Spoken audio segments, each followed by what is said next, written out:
তিতাবৰত অসমীয়া নৱবৰ্ষক আদৰ মাজনিশা উখল মাখল তিতাবৰ ষ্টেচন তিনিআলিত নাচি বাগি ৰাইজে আদৰিলে নৱবৰ্ষক। এয়া তিতাবৰ ষ্টেচন তিনিআলিৰ সোমবাৰৰ মাজনিশাৰ দৃশ্য। নিশা 12 বজাৰ লগে লগে তিনিআলিলৈ ওলাই আহিল স্থানীয় ৰাইজ। সৃষ্টি হ'ল এক উখল মাখল পৰিৱেশ। ইংৰাজী নৱবৰ্ষৰ দৰে তিতাবৰত আদৰণি জনোৱা হ'ল অসমীয়াৰ নৱবৰ্ষক। নৱবৰ্ষৰ আদৰণি জনাই নিশা নাচি বাগি আত্মহাৰা হৈ পৰিল তিতাবৰ ৰাইজ। মনৰ অনুভৱটো এইটোৱে, যিহেতু আমি অসমীয়া হিচাপে জীয়াই থাকিব লাগিব। আমাৰ অসমীয়াৰ কৃষ্টি সংস্কৃতি জীয়াই ৰাখিব লাগিব। আমি অসমীয়াৰ কৃষ্টি সংস্কৃতি জীয়াই ৰাখিবলৈ হ'লে আমি নৱপ্ৰজন্মক, ভৱিষ্যত প্ৰজন্মক আমি অসমীয়াৰ কৃষ্টি সংস্কৃতিৰ বিষয়ে জাগ্ৰত কৰিব লাগিব। ইয়াৰ প্ৰয়াস এয়ে যে তিতাবৰত অসমীয়া নতুন বৰ্ষটোক আমি সকলোৱে যাতে আমাৰ কৃষ্টি সংস্কৃতিৰ যিবোৰ নীতি নিয়ম, এই নীতি নিয়মেৰে যাতে আদৰণি জনাওঁ। হ'ব, এয়াই এক খুব সুন্দৰ অনুভৱ। আমাৰ তিতাবৰত আজি ৪ৰ্থ বৰ্ষৰ বাবে যি অসমীয়া নতুন বৰ্ষক আদৰাৰ প্ৰস্তুতি, এয়া লাহে লাহে আমি সমগ্ৰ অসমত বিস্তৃত হ'বলৈ আশা কৰোঁ। এটা খুব সুন্দৰ পৰিৱেশৰ মাজত আমাৰ অসমীয়া লোক ইয়াত সমবেত হৈছে। আজি তিতাবৰ ষ্টেচন তিনিআলিত এই ৪ৰ্থ বৰ্ষ।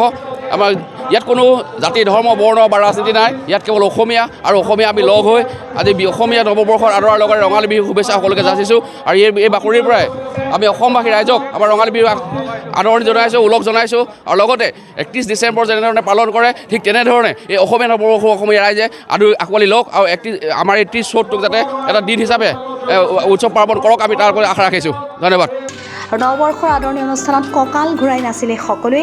ইংৰাজী নৱবৰ্ষৰ দৰে এইবাৰ ৪ৰ্থ বৰ্ষৰ বাবে ব্যতিক্ৰমী ৰূপত তিতাবৰত আদৰণি জনোৱা হ'ল অসমীয়া নৱবৰ্ষক।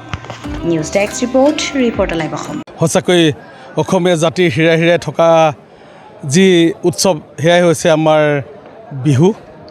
ইতিমধ্যে আপোনালোকে দেখা পাইছে আৰু আপোনালোকৰ সহায় সহযোগিতাৰে এই অনুষ্ঠানভাগি ইতিমধ্যে হৈছে।